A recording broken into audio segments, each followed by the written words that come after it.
So, inot na resibo ka inot, di piguli, so, tol. Oo, ay my God. Di nagka-problema lugod.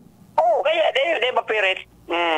Oo. So, ano pong garikon kayan kang liga sa probinsya ang solusyon kanta? Ipinaabot na pang concern na naman sa National Liga ta. Kung kamo pigisingil kita ki mga 200,000 pa sa Albay, tapos 900,000 sa region, paano po yan gan ma-resolve kang national? Ta involved pa lang sin dadigdi. Oo, okay. Oo. Ngayon, pigalat ni Presidente Manyan, mapatabang ang GPD kasi baga regional chairman siya. Iyo po. Nasa abroad baga? Iyo. Oo. Nagkauro nito, hindi kung kaya. Yan problema sa national eh. Sobrang stricto. So, pinina, dahil man, dahil pagkikibos obligasyon na para OR. Ikadwa, mabalik man sa Enda Cortana. Iyo baga.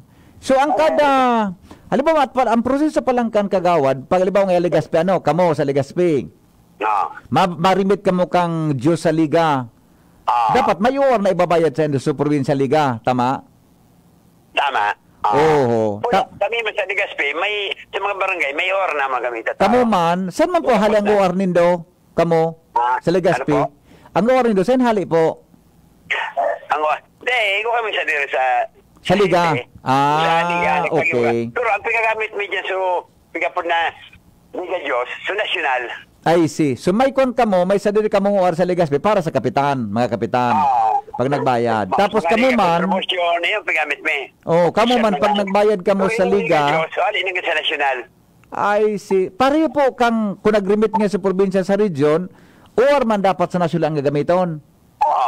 Ay salbatana. Problema pala nini. Araw mapikto sa moya kada taon 70 pidaso. Kung perang barangay mo. Nidakulon ba kita digdi? Oo. Ano daw nangyari tayo pwedeng dagdagan? Sarong barangay dahil lang OR. Dahil pwedeng dagdagan yan ta. Sa kamalig nga ni ilinga hanggang ngunyan dahil man nakakatukaw so di nakakapa-eleksyon ta. May obligasyon nga ni da sa annual dues. Yan ang problema. Araw kan Legazpi din problema. Was mapa-eleksyon nakatukaw ako.